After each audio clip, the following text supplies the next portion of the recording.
Ooh, welcome back, gamers, to the Experience Points podcast, and this is episode 10. The date is July 19th, 2020. And yes, the curse of 2020 continues. The evilness. Today, I am joined solely by Kevin, aka the man, aka the Pokemon Master, aka Mr. Awesome. And Eric's not here to argue it. And Eric is not here to argue it, but I guarantee when he hears this, he's gonna go, "Oh!"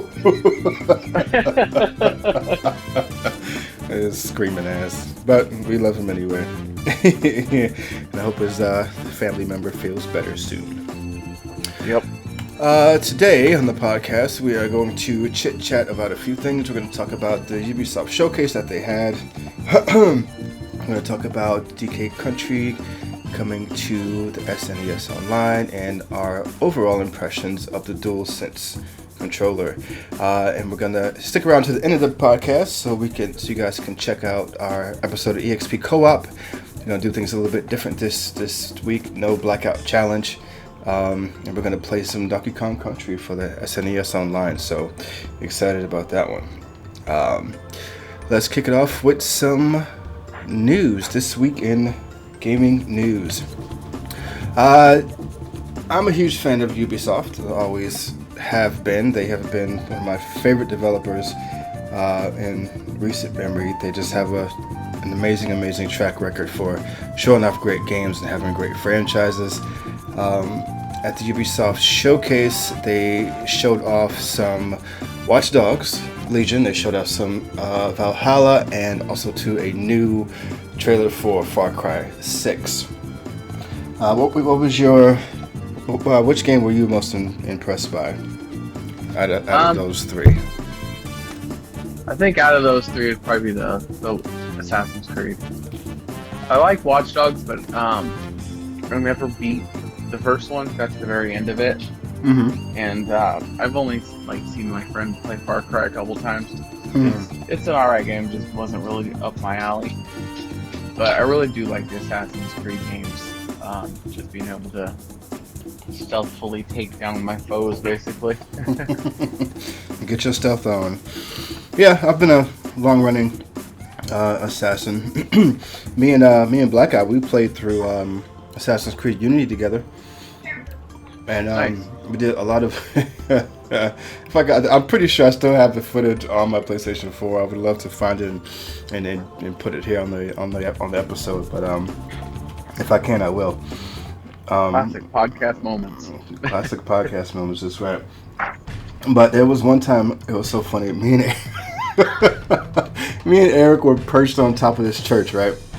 And we were looking down into this courtyard of the church, and it was full of enemies. It had to be at least a dozen enemies down there. So me and Eric just watched their pattern for a good 7 to 10 minutes, and I made a plan. And I was like, so are you good with the plan? He said, yes, I'm good with the plan. And when I said go, this jackass, he jumped straight down into where the enemies are and starts fighting. I was like, this is not what I said to do at all. Leroy Jenkins, you. We were supposed to sneak around and take him out stealthily, but nope. We got killed really quick. Call it the Jones maneuver. Exactly. The blind Jones maneuver.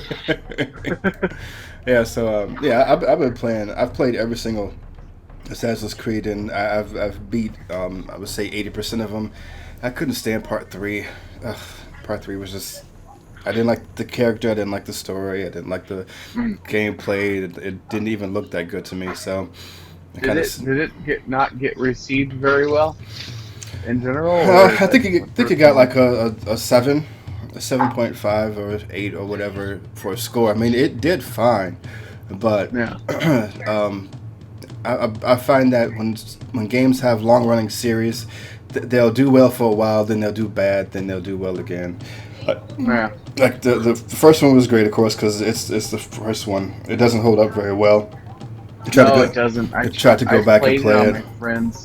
I played it on my friend's console before I had a PlayStation. Was it 2 or 3 that came out on?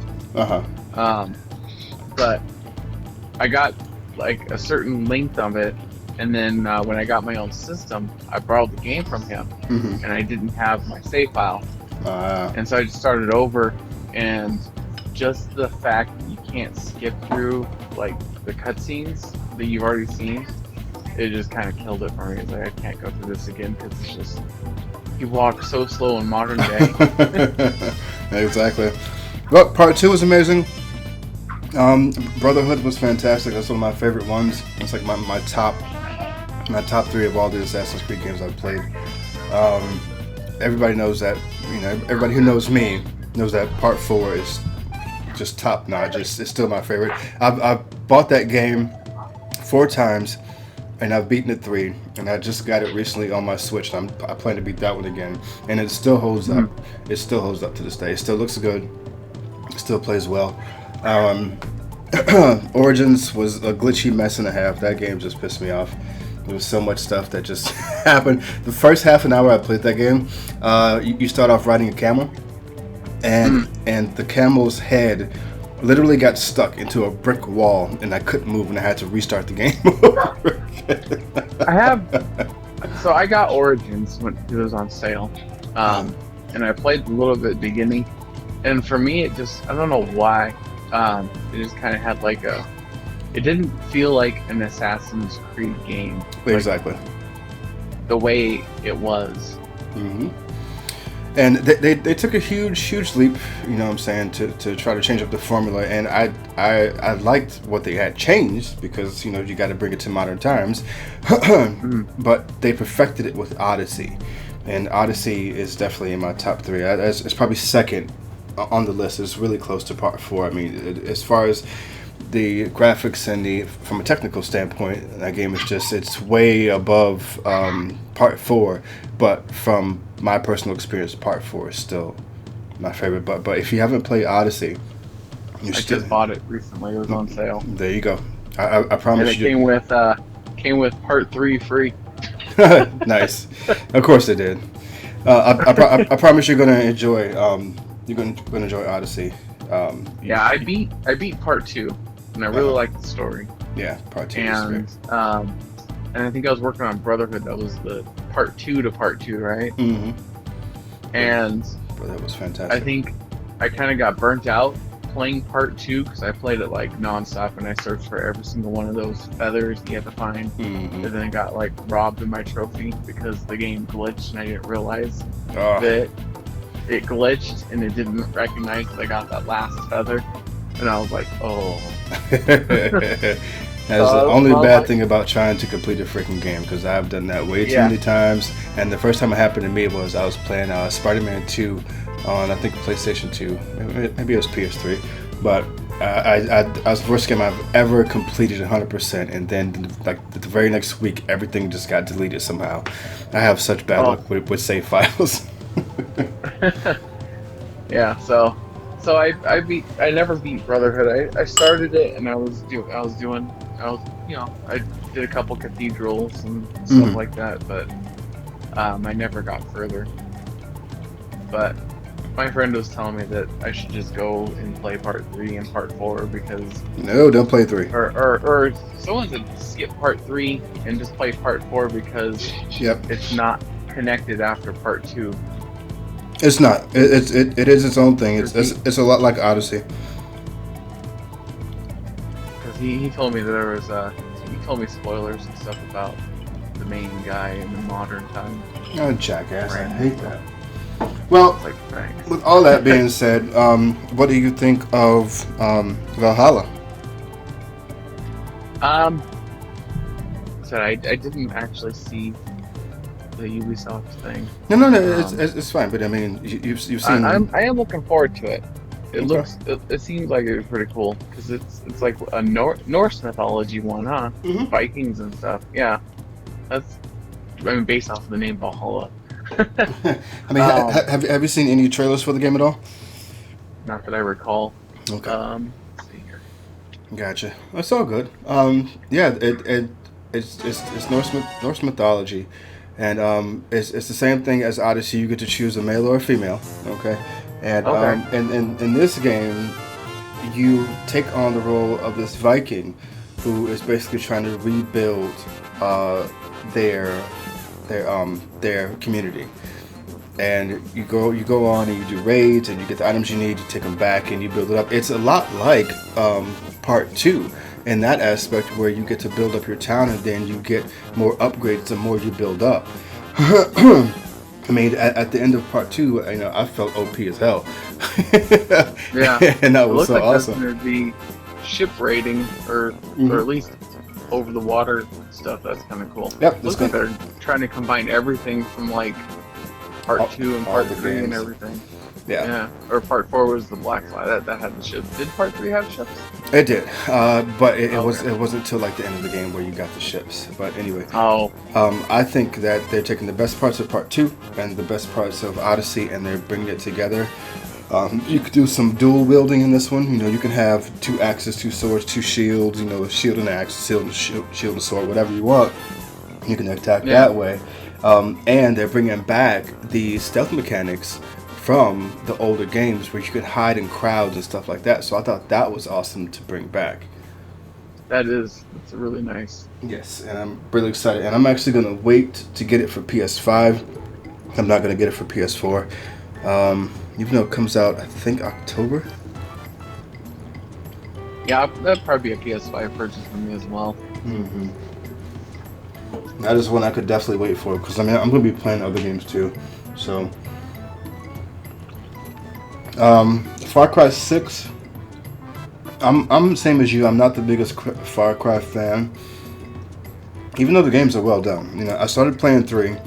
I'm not a big first-person shooter fan, but if it has an amazing story that holds me, that's when I'll play.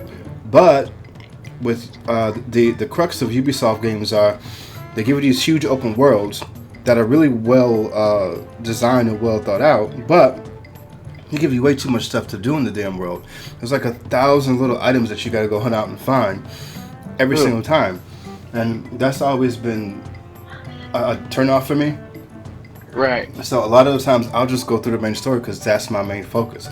So to put that format into a first-person shooter, it doesn't do anything for me. Yeah. And going back to Assassin's Creed, the only reason why I collected all those collectibles on 2 is because it was along the way. It wasn't always like I had to go out of my way to do it.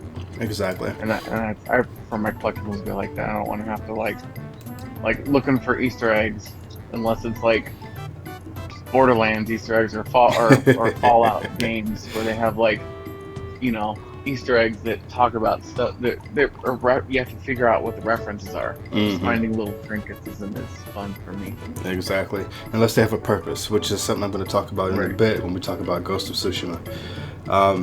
What was the other one? Assassin's Creed, Far Cry, Watch Dogs. Oh my god!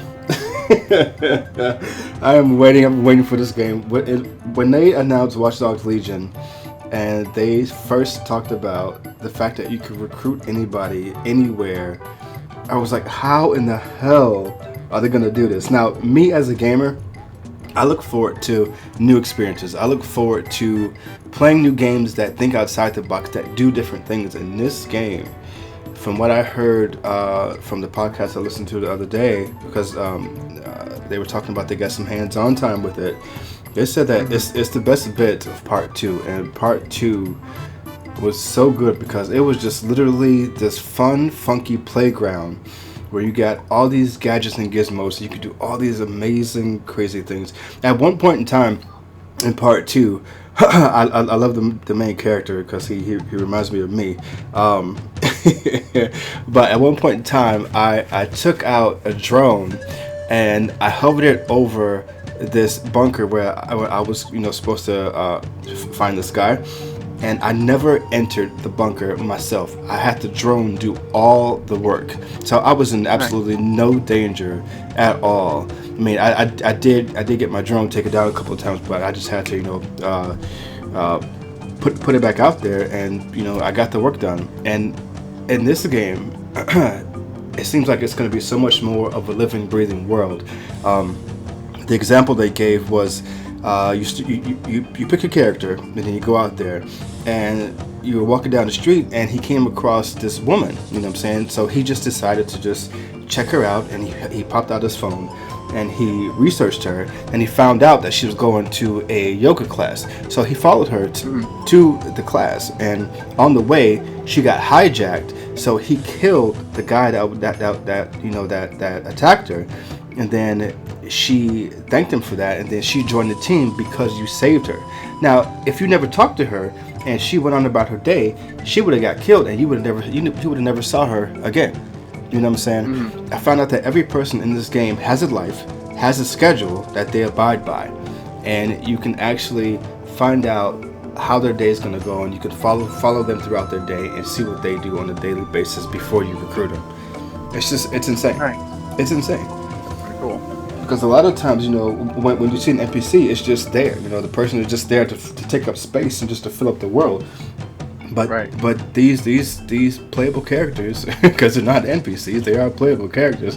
They have a freaking life, and to actually have the world interact with you that way is it's mind blowing to me. Now that is what I call next gen.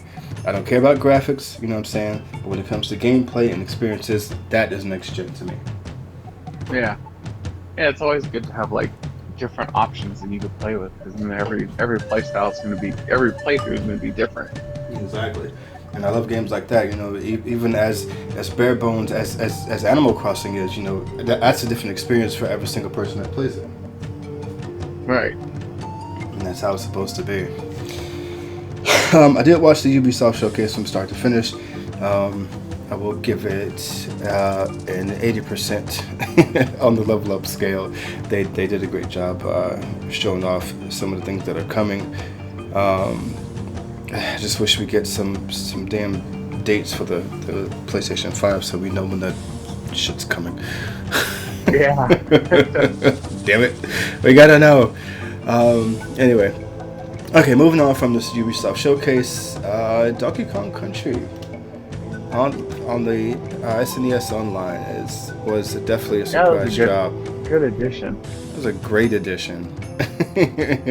And this is one of the games that ushered me into being like a hardcore platformer.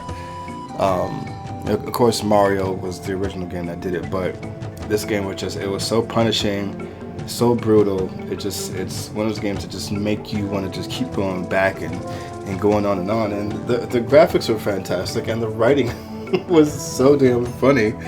Every time you met Cranky Kong, he was angry ass. That is definitely Eric when he gets older.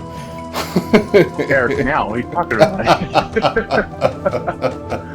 Eric Cranky Kong Jones.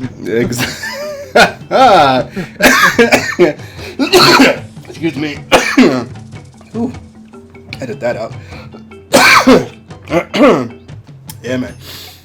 That is hilarious. That's definitely Eric now.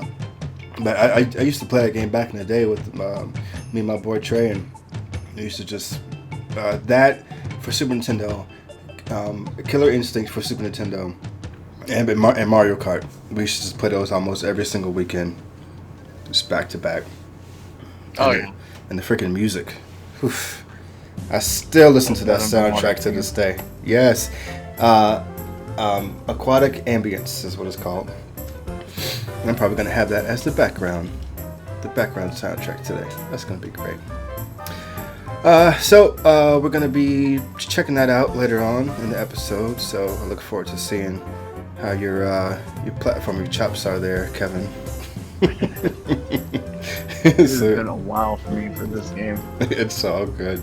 Same for me. I think I might have played it a couple of months ago. I have it on my Wii U gamepad, and a few months ago I was just playing a lot of the SNES games I have downloaded on there.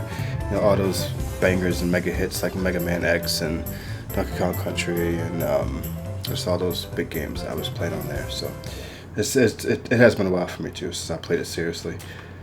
So I look forward to that. Moving on, the release of Ghost of Tsushima and Paper Mario and the Origami King.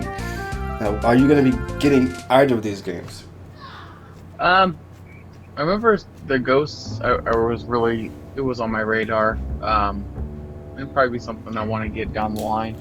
Uh, Paper Mario, I haven't actually played many Paper Mario games. I haven't played a Mario RPG really since the original Mario RPG. But Okay. watching the hands-on that they did for Origami King Uh-huh. made it look really cool. Like I like how the battles are kind of like puzzles that you have to kind of figure out to make things easier for yourself. Yeah. And that aspect's kind of cool because I like to be able to. It's cool to have to like think about what you're doing Mm-hmm. and not just like auto, zombie mode basically. Yes, that is a pain in my ass. That is definitely an issue I have with certain games where they just half-ass it and just button mash all the damn time. That's definitely a pain in the ass. I did get Ghost of Tsushima, and that is definitely not one you can button mash, I'll tell you that much. First of all, that game is extremely gorgeous. It is literally probably one of the most beautiful games I've ever played. Only second to Last of Us 2, because Last of Us 2 went for a more realistic take on things. I mean, obviously from the first one, it's a zombie apocalypse, so it's not that realistic. But graphic-wise, it was definitely an insanely beautiful game. You know, the freaking it looks like you're watching a movie on screen. That the mouth syncing matched up. You know what I'm saying, with the lips and the voice actors and everything, and facial expressions, and they took the time to put the love into that game. That company's really good about doing that too. Yeah, they are. I mean, it's the same thing with Ghost of Tsushima, but it's just not as polished. I would say the contrast and the environments that they use, like one of the first things you see when you start playing the game is, it's nighttime, and you and your fellow samurai are going to raid these people on the beach, and it's nighttime, it's a thunderstorm, and the fire against the green grass and then the sand, it's the art style is just impeccable. I mean, if you get a chance to get this game, definitely get it. And that's coming from a person who doesn't even have a 4K TV yet. I have an HD TV. And it's that beautiful. I can only imagine my eyeballs melting if I saw this damn game on a 4K TV. Yeah, I'm gonna have to. I'll probably definitely have to look into that because I know that Horizon Zero Dawn is really pretty on the PS4 Pro with the 4K TV because it has the HDR capabilities. Yeah. And I think most of the newer games have that option. But I also kind of want to look into different HDMI cables. I think I might have like an older one that might not perform as well as it should. I see. But I know I ain't gonna spend like $121 on a cable, that's for sure. Yeah. It's so funny. I didn't know that was an actual thing until recently. I was like, I have to have a cable that actually ups the freaking performance of the thing. But yeah, I want to doing the same thing. Yeah, I mean, the basic one that's been out for HDMI for like the past decade or so is good. But I think I was looking at like a version 2.0 or 2.1 or something like that. Just gives you a crisper viewing. Like I was looking at this one cable that this YouTuber had advertised on his on his channel because he says it works really well with the Switch, and he showed like a side-by-side comparison, and like I was really surprised because it made the Switch look real smooth, like PS4 quality. But when I looked it up, it was like $120, $130 for one 3-foot cable. I'm like, no. I'm good. Man, that's But then that just led me into looking into it more, and I even looked at reviews for that specific one, and it said that anything that already runs natively over a 1080 it's not worth getting that cable. So I'm like, I'm not gonna buy a cable just for the Switch because the Switch is fine. Yeah. It's good. I mean, it's not 4K, but you don't really buy the Switch thinking, man, I want 4K Mario, because you go into it knowing that it's just standard HD and the games are fun regardless. Exactly. I mean, Breath of the Wild was and still is definitely a gorgeous game. I mean, it's not like 4K gorgeous, but it's still beautiful and stunning. Same thing with Super Mario Odyssey. That game was was unbelievably gorgeous when I saw that for the first time. Oh yeah, yeah. I love both those games are beautiful. Mm-hmm. Okay. Alright, well, that is it for this week in gaming news. There's a few of the things that happened this week that caught our attention, and we're going to move on to our open discussion. Da-na-na-na. That's going to be my little input for the for the transitions there. I'm going to do that every time. So, I mean, I guess the most important thing that happened this week was the presentation for the DualSense controller. What are your overall thoughts on that bad boy? If anything, that video got me kind of hyped up about that game. Yes, sir. Wait. Which game? The little box, the Sony box. Astrobot. Mm-hmm. Yeah. Gotcha. Because that game was, it looked really fun. Like, it looked like a solid platformer, and I think they said it comes free with the system, or even just the demo does. Yeah, no. The full game comes, and it comes pre-installed in the system. So all you gotta do is just start it up, and the game is already there. And I love that. The fact that they did that is freaking awesome. So you don't have to wait to hook things up and get online and all that kind of crap. It's just there. I wish more systems did stuff like that. The past few generations, you don't really get games with your systems unless they have a bundle and you're paying extra. So it's kind of nice, a nice little throwback to the old school NES, Super NES days. That's right. Or you just put it in and played it. You ain't gotta update shit. You ain't gotta wait. Just play it. Damn it. Gotta wait 15 hours for a freaking update to the system and to the game just to play anything. But Astrobot was the first VR game I played, and it does look exactly the same to me. But I know what they're doing. I mean, it's not the same game by any means, but I'm talking about the style. Astrobot for VR is simply stunning, especially when you're in that world. It is cartoony, yes, but with that being said, you know what I'm saying, you're in that gorgeous HD world, and you're just experiencing all those things hands on. If VR is as immersive as it was, having the DualSense controller with VR is just going to be mind-blowing to me. Oh yeah, no doubt. The fact that the triggers, they have pressure in them, is going to be great to see. Like the example they used, they had this little spring man in the Astrobot game, where you have to push the triggers. Hold the triggers down in order to make him spring, and I'm assuming that when you push the trigger down, it feels like when you push down on the spring. You know what I'm saying? It has that type of pressure inside the triggers, and just imagine the amount of application that can be used for, and not only for guns and stuff. I guess the one that they use the most is the bow and arrow, but just all kind of other things that you can use. And these developers get insanely creative when you don't have that kind of stuff. And I've seen games over the years get very creative with the touchpad and with the dual stick controllers, and now that you have that kind of feedback and the pressure loop behind it, I'm really hoping that people take advantage of it, and not just these first party developers. Yeah, it's definitely a good step in technology. It's like they're saying, it's like it's just if it's done really well and as good as they're advertising, then it's definitely going to be a whole new generation.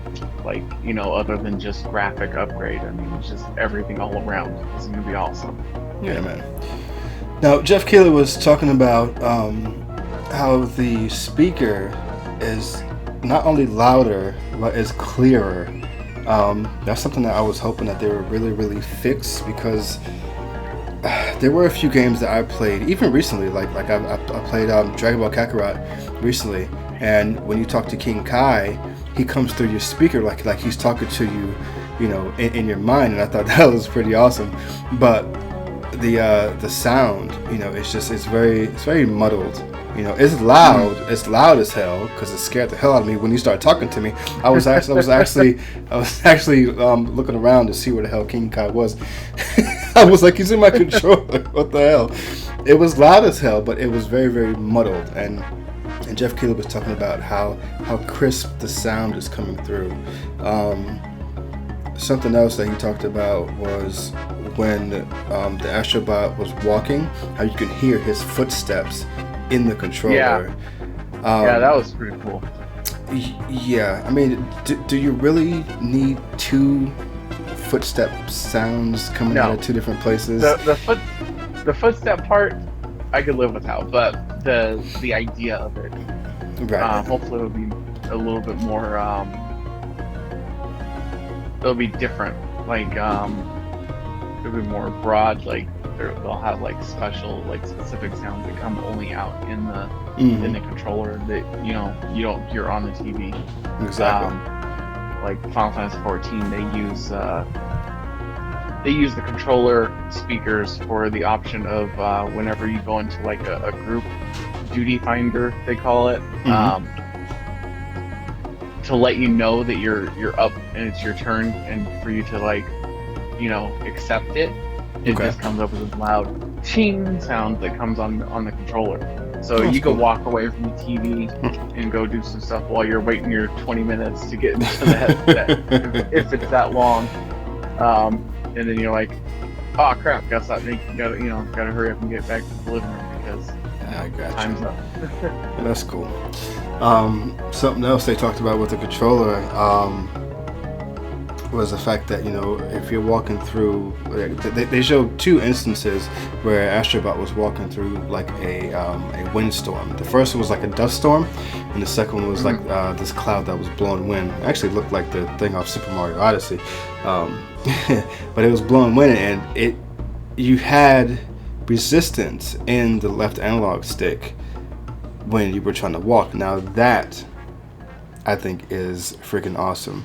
And he didn't all in out say it, but I'm going to assume that when you go on like ice, because they did show Astrobot like walking on ice and slipping around, I'm going to assume that it's the opposite of the ice, like it gets really, really loose in the analog stick. And if that is the case, man, that's going to be so much fun to experience. I cannot wait.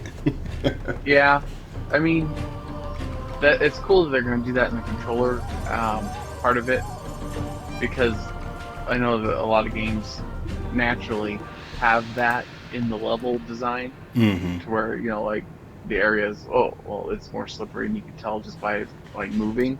Yeah. But it'll be a really different experience to like see that from the controller aspect, because you never really feel it in the controls. You just kind of know it's like that. Well, I mean, based off the fact that you just barely push the button and your character goes sliding across the arena. Exactly. I've been paying attention actually quite a bit to my Joy-Con, and when they had the presentation of the Joy-Con and they showed the ice cubes dropping in the controller or the virtual cup, and him shaking it around, and then you played that terrible mini game that came that you bought for the system that cost freaking $50, and there was one game in there where you have to shake the Joy-Con and you have to figure out how many balls are in a box, basically, and you can't see the box obviously because it's the controller, but you shake it and you're supposed to feel it out and try to listen to how many balls are in the box, and it literally feels like you're shaking a box full of balls. And the Joy-Con has that capability. It's just people haven't necessarily taken advantage of it.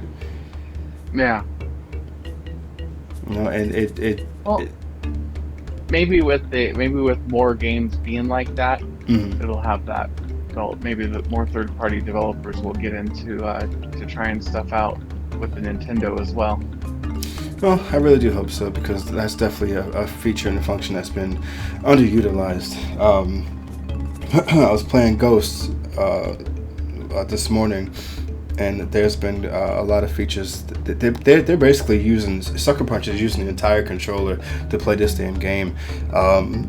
There's one feature in there that when you're close to a treasure, the controller, it like it starts to pulse like a heart, and the closer you get, the more it pulses. You know what I'm saying? It's not that it's just vibrating. You know what I'm saying? The pulsing of the controller actually feels legit like a heartbeat, and it is a really, really cool function that they use.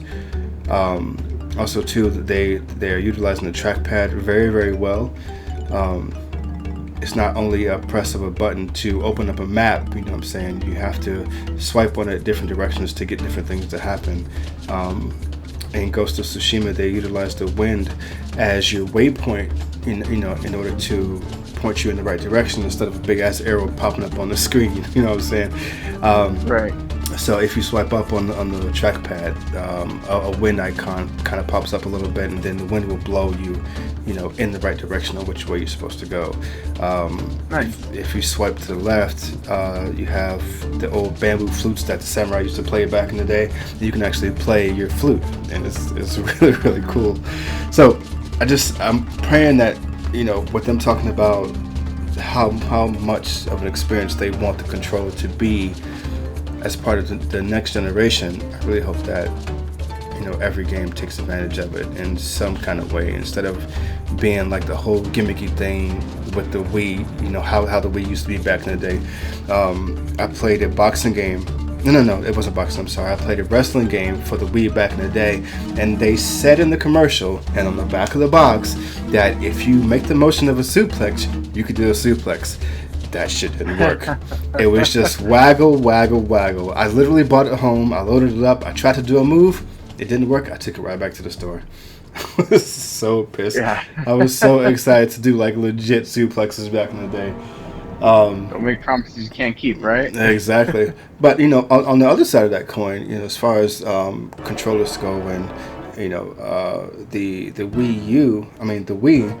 Me and my brother used to play Dragon Ball Z Budokai Tenkaichi 2, and in that game, you can actually do the movements like you're charging up like a Super Saiyan. You hold the nunchuck in the Wiimote at your side, and you charge up. If you want to do a Kamehameha, you bring your hand back and you charge it, and then you actually have to thrust the Wiimote and the nunchuck forward in order to release the Kamehameha. Same thing with the Spirit Bomb. Same thing with Spirit Bomb. Your hands go over your head. Same thing with Krillin's Destructive Disc. You hold the Joy-Con, not the Joy-Con. You hold the Wii Remote over your head, and you charge the Destructive Disc, and you actually have to throw it. Now that game took full advantage of the controllers. I didn't realize that they did that with that on the Wii. Yes, sir, and it worked. But it wasn't perfectly, but it worked. I would say 90% of the time. And me and my brother had some battles in that damn game. Had some good times with that. Definitely got to make sure you wear the strap on that controller when you're playing that game. I was playing Wii Sports with my cousin, and we were having a heated bowling match. She got so mad. She tried to bowl really hard to get a strike, and she literally threw the Wiimote, and it exploded a glass of milk that was on top of the damn TV.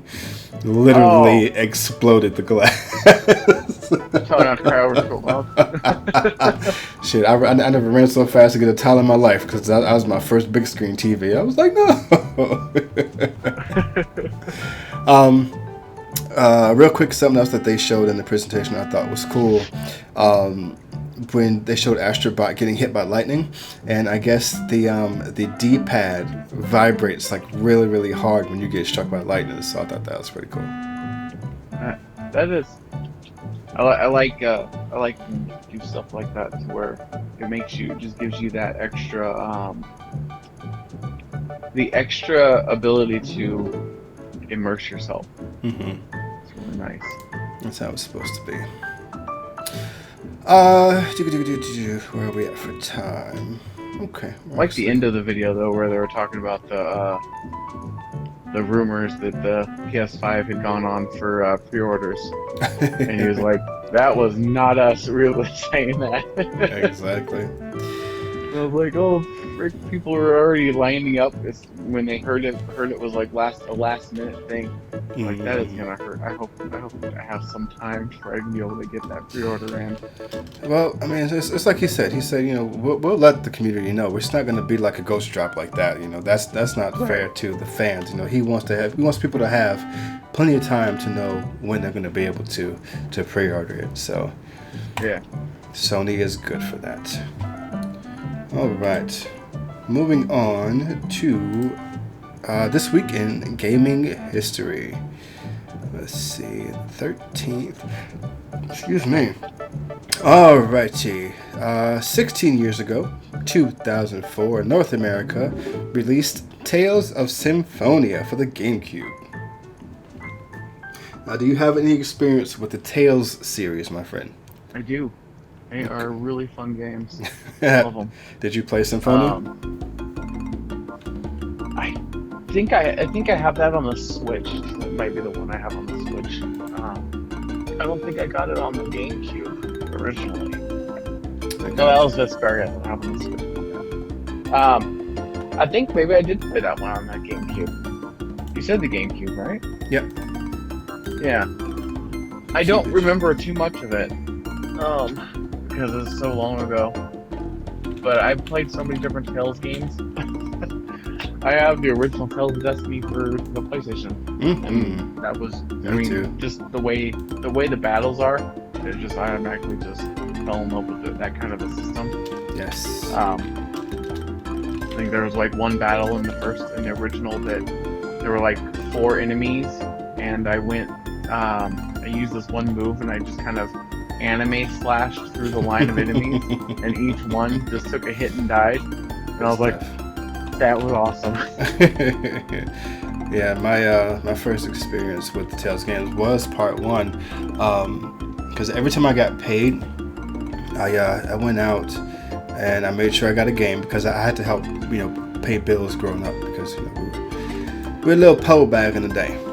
So I made sure I got my game first before I paid the bills. I was like, you ain't getting this money, not this week. But the lights are gonna cut off. Oh, it's okay. I'm still playing my game. No, I'm just joking. But yeah, I made sure I went out and got a game, and I got Tales of Destiny, and I never forget this. I got Tales of Destiny, and I got Rival Schools, one of the greatest fighting games of all time, for PlayStation 1, and I literally, it was a Friday, because I played on Friday, and I literally played those games all night. And then all the next day, I was so enamored with Tales, with the art style and the gameplay, and I loved it. And same thing for part 2. Excuse me. Same thing for part 2. Symphonia, I only played a little bit of. I started playing it. I forgot where the hell did I play this at? It wasn't on GameCube. I played it on something else. I'm not sure if it came out for the Wii or the Wii U. But I did play it on a different system. I played like the first 30 minutes or so. And then after that, I put it down because there was something else I was playing. So I didn't get a chance to actually experience it. But I did hear that it's one of the best in the series. The series definitely blew up way bigger than I ever expected. I recently got Tales of Vesperia over this past month, and I'm thoroughly enjoying that game. That's for sure. I think Symphonia, that's the one. See if my memory is good. That had the main character who was had a surrogate father that was a dwarf, right? Mm-hmm. Yeah. Okay. I don't think I ever beat it, but I know that I had it. I know that I played it, and it was fun. Yeah. I think that was one of the first ones where they introduced the fluid talking points for the characters that they would just you'd be able to like randomly. Well, that was actually part 2 that did that. Because I remember I was very shocked that I was just walking around, and then all of a sudden they just started talking to each other. I was like, oh, okay, this is good. But Tales of Symphonia definitely took it to the next level. when it comes to that. Yeah, 'cause I know that Tales of Fantasia was like one of the first ones. I think it was like Super Nintendo, but never came out here except for on handhelds. I don't think I remember Tales of Fantasia. It goes back so far. Oh my god, that series. You don't really think that, you think you just saw like the ones that you've seen and that's it, but there's like so much more in Japan. Tales of Destiny for the PlayStation, it was brought out over here. The Tales of Destiny 2 that was brought out over here wasn't the true sequel of Tales. It wasn't the true Tales of Destiny. They gave it the Tales of Destiny sold really well, so let's give it that title. Because Tales of Destiny 2 is actually in Japan, follows after I think the son or offspring of the main character in the first game, Tales of Destiny for PlayStation. It sounds like they're giving it the go Final Fantasy treatment. Yeah. Well, great series, great games. Next on the list, 22 years ago in Japan, 1998, was F-Zero X for Nintendo 64. And since it came out only in Japan, I've never experienced this game before. And Captain Falcon looks angry. He looks like he is about to kill everybody on the screen at this very moment. The last F-Zero game I played was for the SNES. Did it come out for 60? It did come out for 64 in US. Yeah, but I never played that one. How about you? Yeah. I've heard about the same. I think I may have seen it on arcade at one time and played it at like this old school arcade place. But yeah, seriously, playing F-Zero has been like a Super Nintendo experience for me. Gotcha. I wish that game was actually like 2 players, because I keep forgetting that the game is only 1 player. Like, what the hell? That game is rough too. It is definitely hard, but the soundtrack is so good. 37 years ago, just 1 year off from me, 1983 in Japan, the Famicom release. Or the family computer, as they call it. I don't know much about the Famicom, but I know it has a very, very interesting history.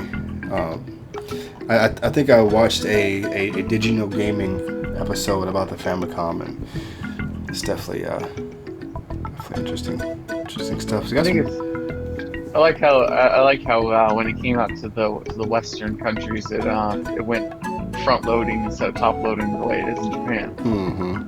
I mean, that thing is just ugly as hell, though. I'll tell you that much. It's not a good looking system. It looks like a robot's ass is what it looks like. It does. The bottom half of a bot.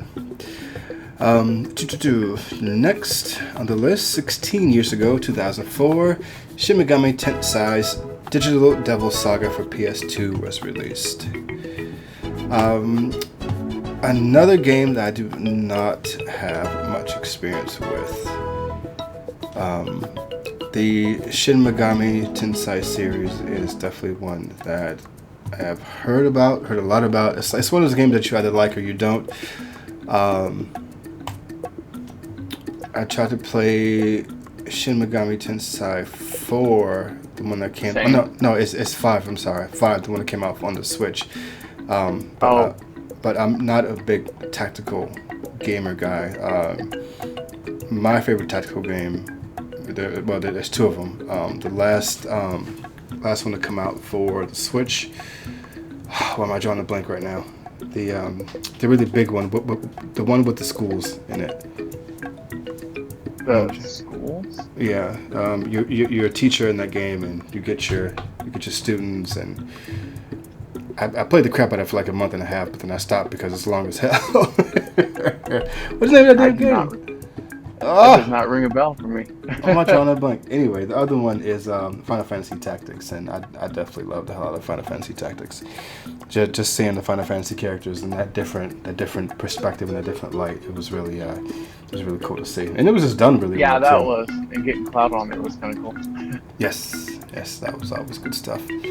And then the last one on the list, released 12 years ago, 2008, was Dragon Quest V for the DS. I tried to play this on an emulator recently, but the emulator was bad. The game looked fun, and the voice acting was pretty funny, but the emulator was bad, so I couldn't get through it. I had to just delete it. I think a lot of those old Dragon Quest, I think that one might have been one of the ones you can get mobile on a phone. Oh, really? I believe so. Yeah, I'm definitely not the biggest fan of mobile games. Well, yeah, I mean, the touchscreen, but it would be like a purchase, so it wouldn't have like in-app purchases or anything, which is kind of a plus for me to be able to play something, but... really?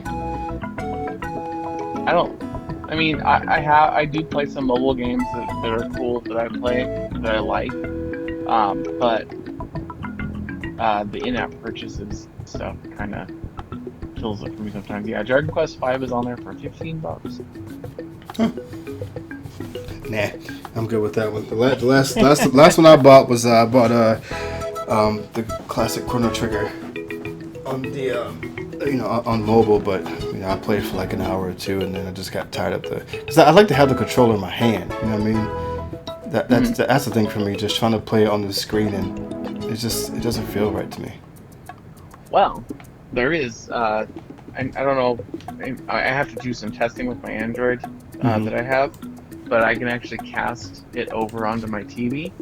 Oh wow! And one thing I've noticed is that, like, if I plug up, I have this one device that I could plug up onto my phone that turns the charging port into a USB drive. Oh wow! And if I plug it up to if I put my keyboard into it or my mouse, then it reacts. Oh wow! Now we're getting fancy. Yeah. So I'm kind of thinking that if you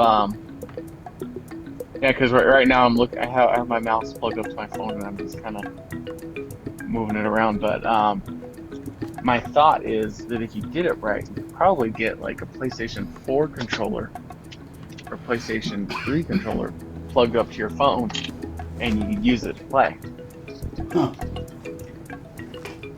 I just wish that. I mean, these phones nowadays are just little small computers anymore.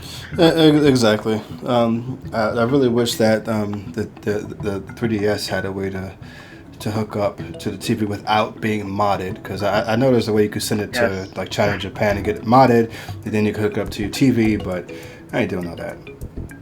That was my wish for so long. when the PSP, I think the PSP had that option where you could do that, but it wasn't that great, and really the whole time it was just like, man, I wish the 3DS or the DS could do this, because I want to play, I wanted to play Kid Icarus on the screen.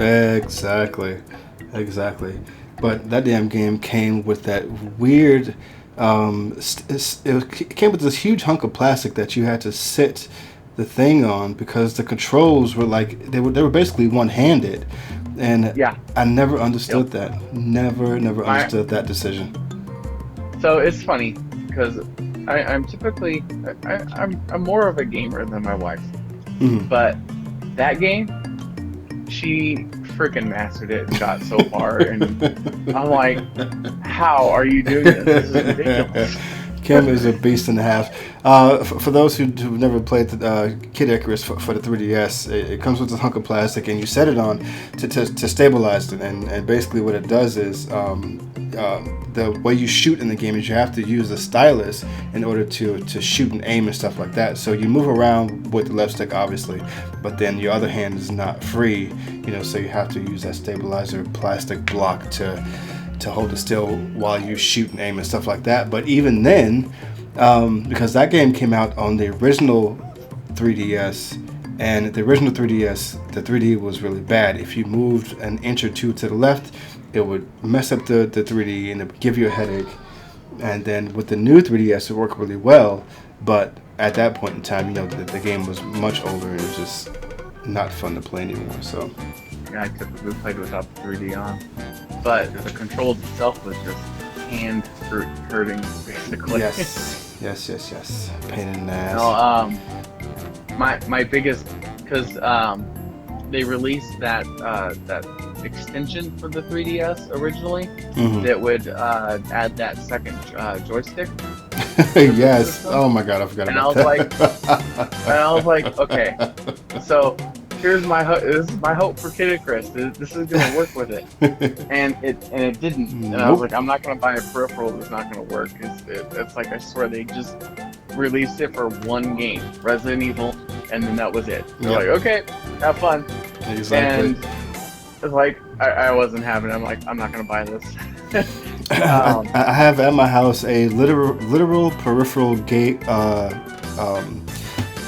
What am I trying to blank? A literal peripheral grave where all my freaking things are just in a box that were only meant to be used like for one game or for one time. It's like, why the hell did I buy this crap? It's never going to be used again. It's a pain in the ass. Well, and so when I got the new 3DS XL, it had that extended joystick. So that worked out, and I was able to try to play it with Kid Icarus, and it was not good. Yeah. It basically you put it in the left-hand mode is what it happens, and it treats that joystick as like directional buttons. So you could try to imitate like standard gaming play, but it's so awkward that it just doesn't work very well, because if you have the new 3DS, then you know, but that thumbstick it doesn't move. It's just all touch. It doesn't. It's very, very awkward. I got the Majora's Mask Special Edition, and I was pissed because I thought that Majora's Mask was actually like downloaded onto the damn system when I got it, and I got home and I was ready to play it, and I was like, where the hell's the damn game? so I had to go all the way back to GameStop, buy Majora's Mask, and then come back. It was a pain. Anywho, that is it for open discussion and this week in gaming history. Sorry, we're gonna move on to this episode's final little segment called EXP Co-op. Now, this is a segment that I normally would just put on the YouTube channel, but with Donkey Kong Country hitting the SNES Online, I figured it would be fun to feature it here and just play through maybe 1 or 2 levels and see if it still holds up. Sweet. All right, loading it up now. I'm going to start a room. Start a room for us. I think I need to play on the damn TV. Let's see.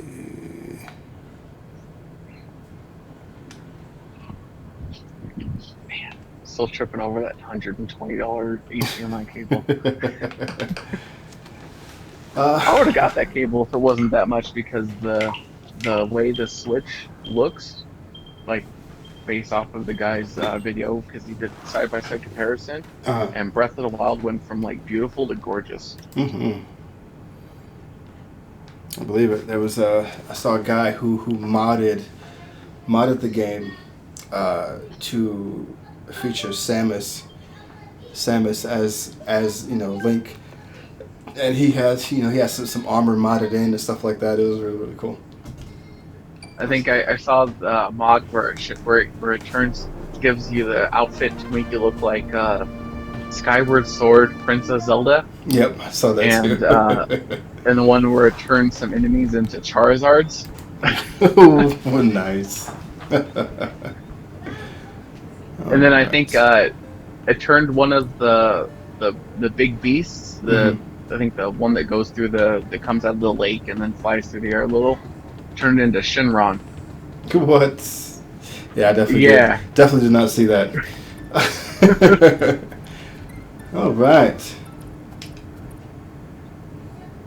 Let's see what we got. Boom.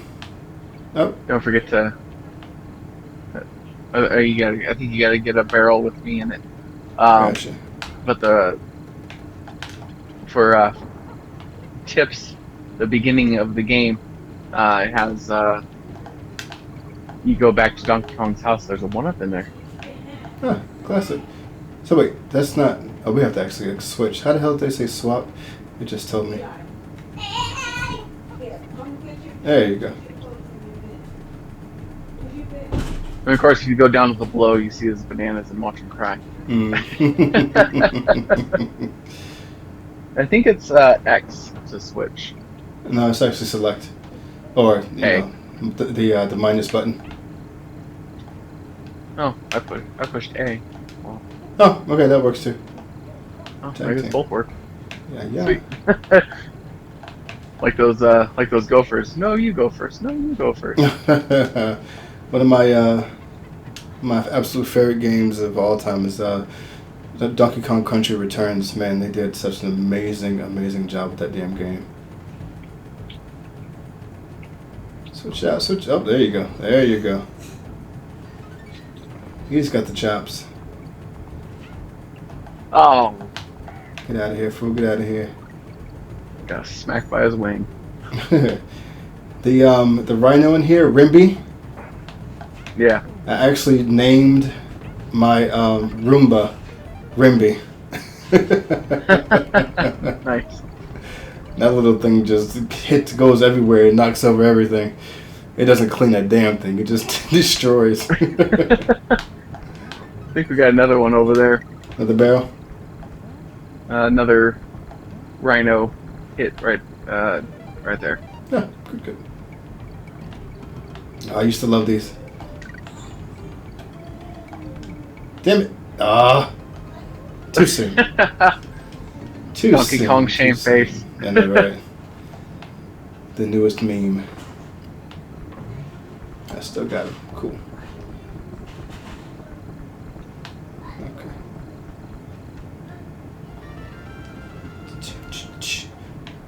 Hijinks.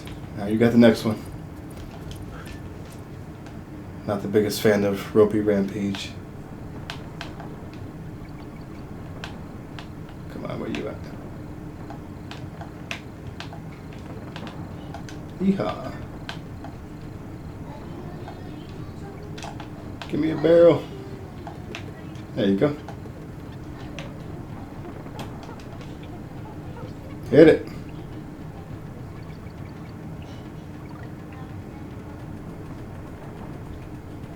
Oh, what the? Armadillo, man. They catch you.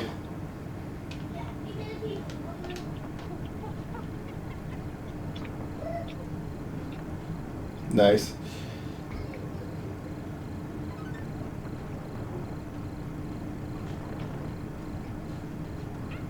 Ah. Get out of here.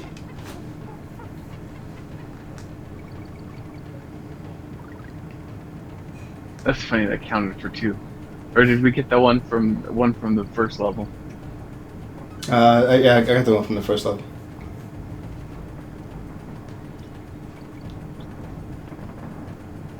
Checkpoint.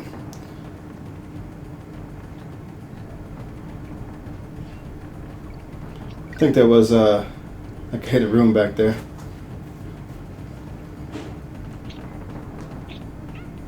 Ah.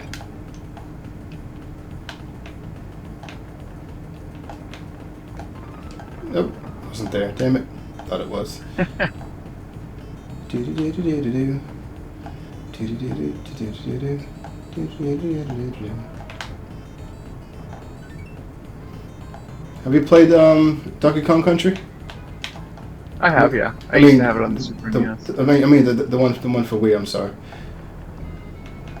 Oh, the Frozen.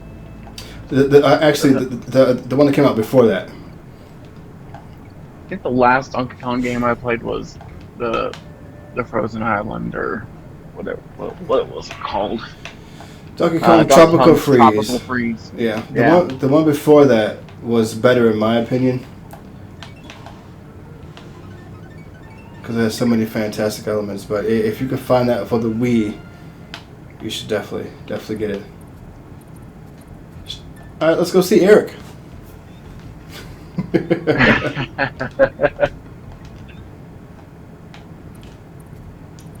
Good to see you. Good to see you, I Jones. think he tells Donkey Kong, "You'd never last in a real in an old game." All right, last stage.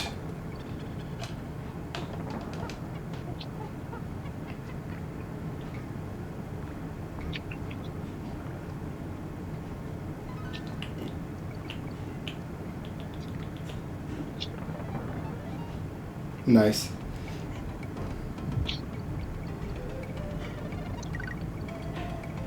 Man, it's been forever since I played this game. It's crazy.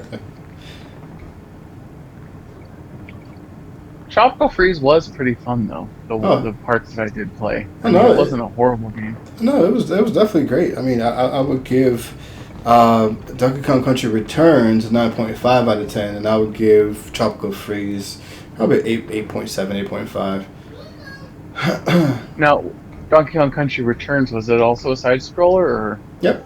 Hmm. Yep. Nice. It was just like this one. I mean, but of course, updated graphics, a lot of new mechanics, and a lot of new concepts, a lot of new enemies. They did a lot with the foreground and background that was just so cool to see. I'm really hoping that they re-release that for the Switch at some point in time, because there is Tropical Freeze on the Switch. So Yeah, I almost got it, but I was like, ugh, I don't know if I want to buy something that I own already. we are Nintendo fans. We will do it again and again. And they know it. Exactly. Damn nostalgia.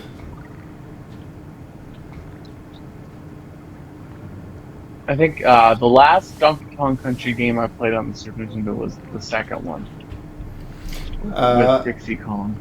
And then they did part 3, where they took out Diddy Kong and had Dixie and some Baby Kong. And I'm like, this looks ridiculous. Giant ass Baby Kong was his name. Okay, hit it. Let's do one more. Okay. Oh, that's the music right there.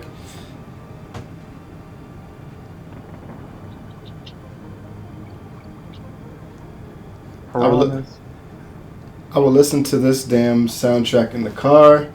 I will listen to it going to bed. I will listen to it while working out. I will listen to it while editing the podcast. This is one of my absolute favorite stage soundtracks. I think there's a secret underneath there. All the bottom area. Nice.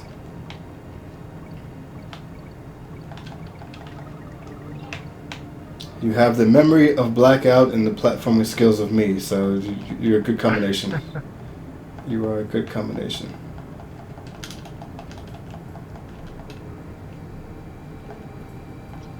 Ah!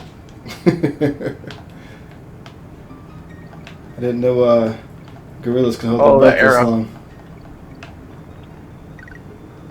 Isn't there a secret up here? Huh? I think this is the way to the end, but I think there might have been a secret down below because those bananas were shaped like an arrow. I gotcha. I thought they were pointing the way to go. I was trying to go the opposite way to find some. Oh, there we go.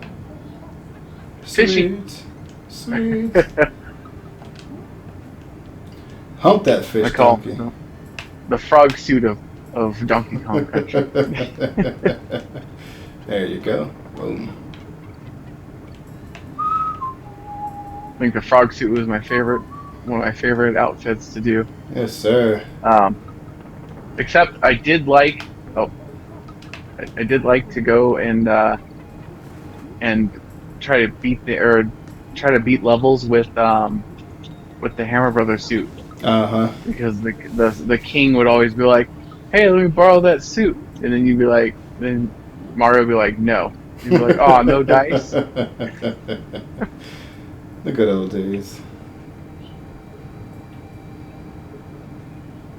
You would think a needle-nosed fish like this would be able to take out a shark. Nope. Teeth versus needles.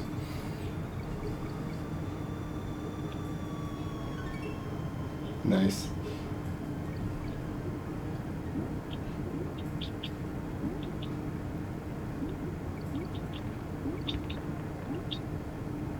Yeah, I got Donkey Kong Country Returns. I think I have the physical edition for the Wii. I think I might bust that bad boy out again.